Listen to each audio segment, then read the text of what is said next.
Well, hey there. I'm Liz St. Jean, and this is the Rise in Your 9 to 5 podcast, where I help quietly ambitious leaders who want to have meaningful and fulfilling careers, making an impact in the world. It's where strategy meets intuition to become a better leader with more joy, less stress, and endless impact. So let's break free from perfectionism, imposter thoughts, and that inner rule keeper that keeps you in a career comfort zone. It's time to become unapologetically you and step into the life you are meant to live. We're going to talk presence, productivity, and having it all. Or, as my 4-year-old would say, we're going to take over the world. So let's get to it. Well, hello there. Welcome back to the show. Today's episode is number 55.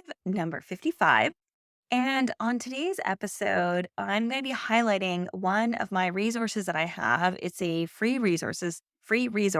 completely free resource called the Quietly Ambitious Leader Toolkit. And I wanted to highlight it to you in case you hadn't heard me talk about it before. And what I'm going to do is I'm pulling out from the toolkit a few of my favorite exercises, and you'll see as we go along some exercises and things from each of the parts of the toolkit. So a little bit of background on the toolkit is that lately longer than lately, over the last few years, I've been thinking a lot about ethical marketing and just been doing work behind the scenes. I know I don't talk to you much at all about the behind the scenes of my business, but this is one of the behind the scenes as I've been thinking and working on ethical marketing and really exploring what that means for me and listening to the conversations that people are having about it. And so I joined a program specifically about it. And I was working with the coach, the main person in the program, Tad, and we had a session together and we were talking about the kind of people I love to work with and the people who've done really well in my programs. And he was the one who actually came up with this term, quietly ambitious. And I know I've shared it with some of you, those of you who are on my email list or you're in my Facebook group, you've seen me talking about this and maybe heard me talking about it on the podcast already. And it's this term that really seems to resonate with a lot of people. And it resonates, I think, for a few different reasons. What I hear most commonly from people is that they say that I am ambitious. I do have ambitions, but for one, just like the word ambition alone sometimes feels uncomfortable, feels a little bit like, that you're the kind of person waving their arms around saying, look at me, look at me. And so people tell me like that, they say, that's not really me. Like, that's not who I am. You know, you're not the kind of person who uses elbows. I like to say you're more likely to use emotional intelligence instead of elbows. And there's a kind of quietness around it. There's a calm. There's also a joy there as well, because this isn't about being flashy or being what I've called sometimes proclamational leadership, people who say all the right things, but the substance doesn't feel like it's always there. You're the kind of person who has a lot of integrity, you have a lot of values. You're wanting to move into leadership roles for all the right reasons. Whether it's you've been inspired by really great leaders in the past or you've had that experience with leaders or managers who made it really hard to get out of the car or open your laptop in the morning. Either way, you're inspired to do better, be better. You want to be a leader for the right reasons. You want to motivate people. You want to make positive impact in the world. And like I said before, you want to do it in a way that's not like, all about you, right? You don't want to be loud. You don't want to be flashy. You don't want to have to do jazz hands. You just want to do leadership. You want to paint visions. You want to motivate people. And so this term, quietly ambitious, just really seems to resonate. And what I think is so fun about it is that, for some people who are really identify as introverts or internal processors as well, it really lands, right? The idea of being quietly ambitious really lands for an introvert. But even for my extroverts out there, there's a lot of people who I just still identify with that phrasing, quietly ambitious, because even though you're extroverted, it can feel icky or it can feel gross to kind of to promote yourself, to be out there self-advocating, and you'd rather do it quietly, right? You'd rather just do it than be loud about it. So anyhow, I would actually love to hear from you. Does this land for you? Does this phrasing feel like it really reflects who you are in terms of what you're trying to achieve, where you're going with your career, and how you see leadership and your reasons for being a leader, please reach out and let me know. You can find me on LinkedIn or look in the show notes. There's lots of ways of getting in touch with me, but I would love to hear from you. It'd be awesome. So for today, I'm going to talk about this resource I pulled together, a toolkit. I'm calling it the Quietly Ambitious Leader Toolkit. So what I did is I pulled together different resources that I had, and one of them actually used to even be part of my paid program. But when I was looking at it, I thought, no, I need to have this as part of my toolkit. This really needs to be there. So it's a toolkit of 5 different resources. And if you want to pick it up, you can head over to themintambition.com/quiet. That's themintambition.com/quiet. You can pick it up there. You just send me, you'll give me your email address and I will send you the resources. It'll come to you in an email, and there's 5 different resources. So for the rest of the episode today, what I'm going to do is I'm going to describe them briefly, and then I'm going to pull out either an exercise or a different piece from each of them that I want to offer you right now. So whether or not, because, if you can't go and get it right now, you can't get the whole toolkit. I want to highlight 5 of my favorite exercises or items within the toolkit. Okay, so let's start off with the one that is actually part of my boot camp. So it's always been only for my boot camp participants. So I've pulled it out and put it into this toolkit, and it's called the 3-month career advancement blueprint. Okay. So I'm giving you some step-by-step ways to work on advancing your career. So that's what this whole blueprint is. So it is a Google Doc you'll get, and it is how many pages? It is pretty comprehensive. So oh yeah, it goes up to, it's 11 pages. So there's lots of good stuff in there, but it's pretty straightforward, pretty easy to follow. And what I've done is I've broken it down into the start of it. I walk you through some reflection questions to make sure that you have a good handle on what it is that's going to advance your career. So you start off with that reflection, identify how you can advance your career, because that's something that only you can know, right? Everyone's different in how they're going to advance their career, depending on what you're trying to do, like what advancement means for you, how it works in your organization, whether you're looking at a whole different organization, right? So only you can answer that. Unfortunately, there's no like paint by numbers for that piece of it. But once you have that, then you go into part B, which has action items.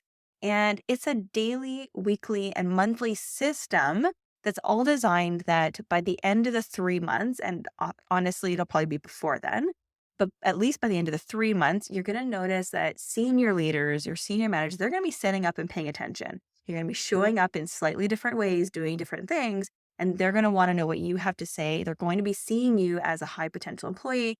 You're going to start getting tapped for special projects and all of the good stuff to really position you for promotion. If not even starting those conversations, like I said, I think for a lot of people, it'll be within the 3 months. But that said, the way it's designed is that at the end of the 3 months, what you do is you create a new blueprint. And you start over. So you keep doing this every 3 months. Okay, so I won't go through the whole system, but I do want to point out the weekly action items. One of them, so on Wednesday, the Wednesday weekly action item that I give you in this blueprint is that so this is my task for you now that I'm sharing with you that I want you to do is rekindle a relationship with someone you haven't been in contact with for some time. Okay. And there's a part in the initial reflections that's helping you identify who those people should be. And I'm very aware that, especially for the more quiet amongst us, so especially for my introverts out there, I know that can feel really daunting and hard. Like, oh, how do I even start a conversation? So what I do, one thing I've always loved to do, I share with my clients, is as you're reading articles and as you're paying attention to things around leadership and around your industry, which just actually a little side thing, that's your Monday task, is to pay attention to the industry and reading leadership articles or podcasts in this case, as you're listening to a podcast. What you can do is you can take that article or you can take something in the industry, in the news you've been reading, and share it with someone. So in sharing it with someone you haven't talked to for a while, that's a great icebreaker for lots of different reasons. But I love it because you can You can say things like, hey, I saw this and I thought it reminded me of you. I was just thinking about you, thought you might enjoy this. It reminded me of the project we work on, or it reminded me of some of the conversations we've had. That part of it, again, is going to depend on you and how you like to communicate, but also your relationship with the person and how formal or informal it is. Okay. So that's number one. And that's one task inside the 3-month career advancement blueprint. Rekindle that relationship with someone you haven't connected to or you haven't connected with them in some time. Okay.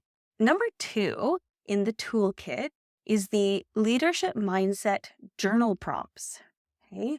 And what I've done here is that, so this is like sort of pulled from my boot camp. So when you join boot camp, or if you join boot camp, you get the option of doing what I call a leadership discovery survey. It's a pretty comprehensive guide. It's several pages of reflection and exercises for you to really understand your own views of leadership. I give you different prompts, I give you different articles, really to understand what you think about leadership. And so what I did with this one for the leadership mindset journal prompt is I pulled out some of those questions. So it's not all of them. So it's a lot. So it's a little bit shorter, a little bit easier to get through. But there you get 6 reflection questions. And then I also give you a bit of a bonus section where I share with you some of my favorite articles, mostly HBR, Harvard Business Review, because I'm in love with Harvard Business Review. I share some other resources as well and some reflections on the resources. But your 6 reflection questions, it's a starting point. It's kind of like an appetizer or an amuse-bouche for your thoughts about leadership. Okay. So right now, I want to share with you one question. I really want you to reflect on this. If you're in a place where you can even pause this after I share the question, pause it and just have a think about it. If you can jot down some notes if you like, or think it through, talk about it with someone, maybe talk it out if you're an external processor like I am, so you can tell as your podcast host. Okay. But find a way to reflect on it, really think about what it means for you. Okay. And that question is, here's the question I want you to consider. Where will you show up as a leader this week? And how will you know you were successful? Okay? Where will you show up as a leader this week? And then it's a tag on question is, how will you know you were successful? And that's a really great question for a lot of different reasons. But one of the most powerful reasons, or one of the reasons it's powerful, is because it gets you out of reactive mode. So often we're just either we're reacting, kind of like playing tennis and getting all the tennis balls being tossed our way, and we're just trying to knock them back as quickly as possible. But oftentimes we go into kind of like a little bit of a turtle mode where we kind of like turtle in our shell. Sometimes we call it victim mode, but where we feel like we are at the effect of everything. So that would be like on the tennis court, all the tennis balls being thrown at you or knocked at you through that machine, and you feel like you don't have a tennis racket. You're just you got your hands over your head, and if you imagine hunching your shoulders in, you're just kind of like trying to protect yourself. Okay. And there are times where we need to protect ourselves, right? I do not ever want to take away from that idea that there are those times where you do want to be in protection mode. But that said, it's hard to show up as a leader when you're just sheltering, arms over your neck and face and trying to cower from all the tennis balls you're being head your way. Instead, here you're saying, where will you show up as a leader? You are being proactive, right? You are taking control and saying, this week, I'm showing up in this way. It's a very different energy. And it's a much more compelling energy for others when we show up that way. People are more drawn to it, to be listening to us and to follow our guidance. And so I would love for you to try that on this week. Try on, where will you show up as a leader this week? And then the bonus, how will you know you were successful? And the reason I add that second bonus question is because sometimes we also want to think about what does it look like? What does that mean to be a leader? So how do we know we're being successful, right? So you pair those two questions together and it's a much more powerful way of showing up. Okay, so that's the leadership mindset journal prompts. Then the resource number 3 in the toolkit is the ultimate guide to leadership books. So for those who don't know, I love leadership books. I've got a huge collection. This is this is what really got me into all of this leadership stuff, leadership books. I find them so fascinating. And what I started doing over time was curating a list of what I was reading because there's just so much out there. And people would just always ask, what should I read? That's a question I hear all the time. What book should I read? So been putting together over time. It grows. It's an evergreen document. I grow it over time, and it's curated out into different sections. And one of the sections is about leading people. And there's a subsection called New Managers Start Here, where I've got several books that I would recommend a brand new manager. You've just got a new management job. These are 5 really great questions. And I'm going to share with you one book that I think is a really fantastic book to start off with as a new manager. And it's actually called The New 1 Minute Manager. Okay, The New 1 Minute Manager. And it's called, the new part is not about being a new manager. It's the fact that there was an original book called The 1 Minute Manager, and then they updated it to become The New 1 Minute Manager. And the reason I love it is that it's very easy. It's very quick to read. It's by Ken Blanchard. So if you know the name, the Blanchard Company for management training, that's the linkage there. And it's very accessible, like I said, because it's short. What they added in the new version is they added more to do around coaching, how to take a coach approach to your management. But essentially, they give you some really fantastic tools on how to approach people, how to work with them when you're their manager. Now, like I said, that resource, the Ultimate Guide, has lots of other books as well, because there's so many books you can read. I don't know that anyone has time to read all the books there are, but that to me is a great starter because it's quick, it's easy, it's going to get you into effective action right away. And then if you want to pick up the toolkit and check out the Ultimate Guide, if you want to see even more books that are helpful. I think the list on this in my guide has something like 200 books. We might have even more by the time you hear this. By the time recording, I think it's about 200 books. I have a whole section in the beginning about leadership books written by women, because there are a lot of books that are written by men, and my goal is to keep increasing the diversity of authors, because there is it's a very common theme with most authors of leadership books. And so I want to keep looking for diversity in authorship. So as an aside, if you know of books that are, especially if they're not as well known, you don't have Adam Grant talking about it on his podcast, but it represents diversity of thought, diversity of experience, diversity of ethnicity, of gender, diversity of anything. Please let me know, because I would love to include that in my list. So please reach out if you have some suggestions, if they're not already in my list. Okay, so resource number 4, because that was resource 3. Resource 4, the toolkit, it has a very cheeky title, and because I called it the perfect system to overcome imposter thoughts. So the reason it's cheeky, for those of you who don't already get it, it's because a lot of times imposter thoughts, or it's also sometimes we refer to as imposter syndrome, has to do with perfectionism. So that's why calling it the perfect system was a bit of a cheeky play on it. And I call it the perfect system because there's 7 letters in perfect, and there's 7 parts to the system. So 7 different tangible, I would say, things you can do right away that are going to help you with that mindset, are going to help you with overcoming some of the negative self-talk and the imposter thinking that can come on, that you can start doing right away.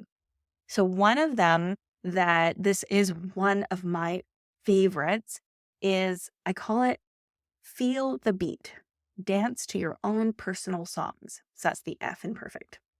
So feeling the beat has 2 pieces to it. One is the fact that you want to focus on your unique strengths. What is it that makes you special? And the reason you want to do this is that operating from a place of strength is always going to be more powerful than trying to be something you're not. Okay. So you want to dance to your own beat, or you want to show up as unapologetically you. Okay. That's really, really key. But then the second part with feel the beat is, because the other part about dancing to your own song is metaphorical, but I also want you to think about physically feeling the beat, because you can really use your body to feel confident as a way to inspire confident thoughts. Okay. Now, that said, we also don't want to, we don't want to slip into something that's called toxic positivity, which is that everything's fine. It's, to quote the Lego movie, which my kid's been obsessively watching lately. It's not that everything is awesome. Like everything, just to to quote the Lego movie too, everything can't be awesome all the time. It's okay. It's okay if things are, that we're having negative feelings, or even that we're having, quote, negative thoughts. That said, this can be a real kind of Kickstarter to kick us out of that feeling when we're ready and we want to get to that place of feeling more confident. Starting with music is so wonderful, or starting with your body is so wonderful, and you can do it through music. And you can also do it through striking a Wonder Woman pose. There's a great TED talk on this by Amy Cuddy about the power of our body. So if you think about the Wonder Woman pose, you've got your hands on your hips, you've got your shoulders back, you've got your chin held high, your head's held high. You're feeling that in your body, okay? Like I said, though, you can also use music. Now, my favorite song, I think anyone who's on my email list, who would have seen me email about this a couple weeks ago, is there's a song sung by Kiala Settle called "This Is Me," and it's from a movie. But I love her version, especially if you go to YouTube. I haven't found it anywhere else, just on YouTube.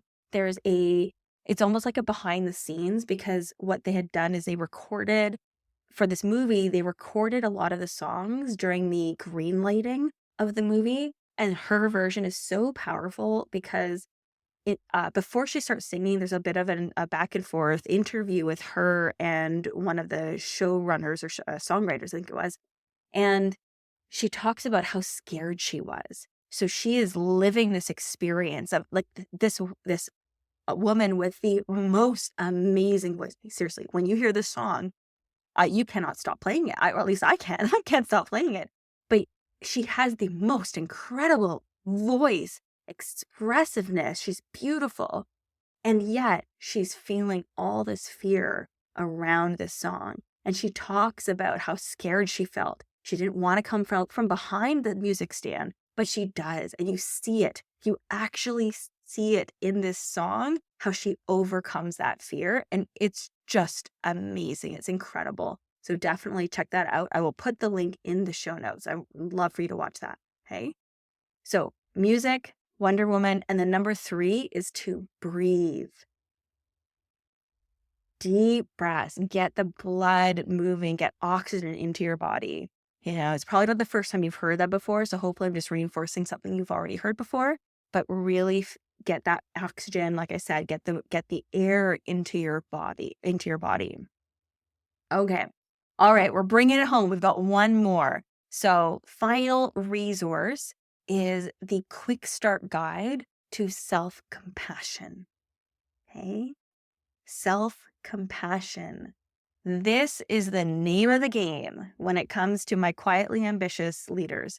Because if you're like anything, or if you're anything like the people I work with and the people I see and people in my communities, you care so much. You have so much integrity. Your values are so strong that you have so much expectation for how to show up.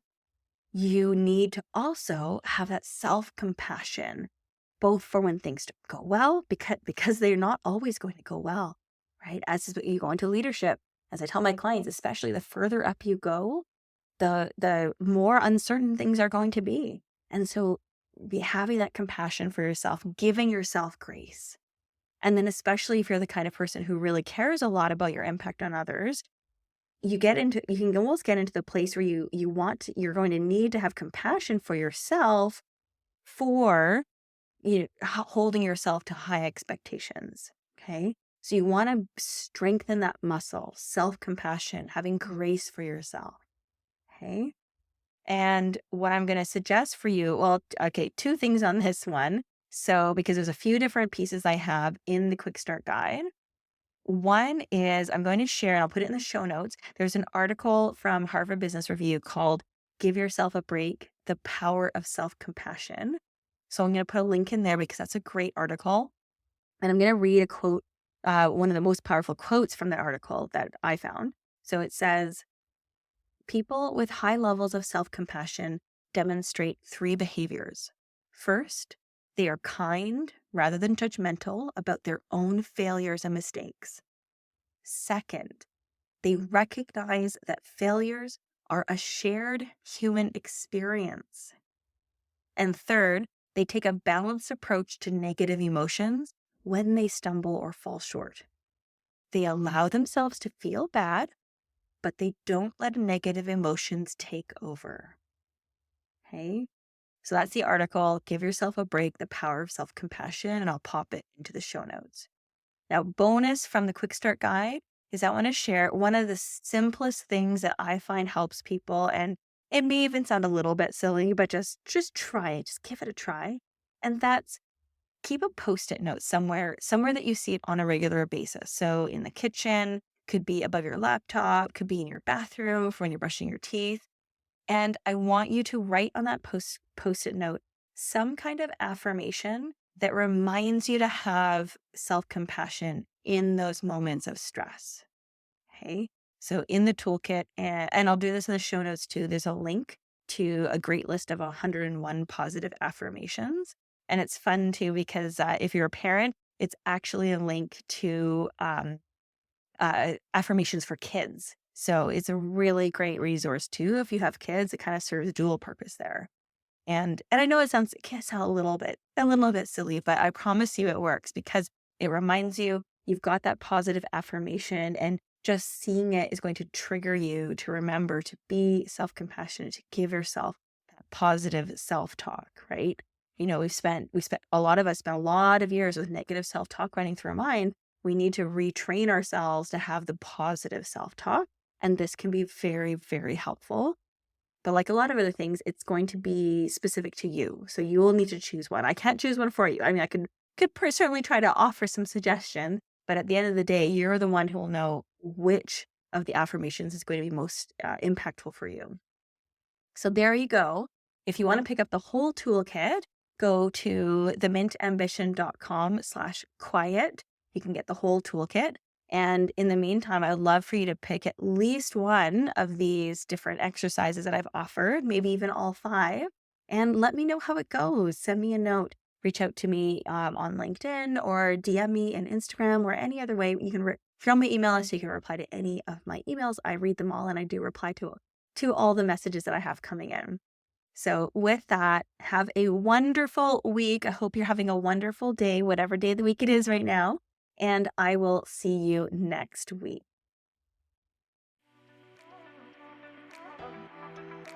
Thank you so much for listening to this episode. Now, before you go, make sure you click to follow the show. This way, you don't have to go looking for the latest episode. I'll come to you. Just click the plus button or the follow, and you'll get the latest episode fresh off the press. Thanks again. And remember that you are amazing. Now get out there and rise.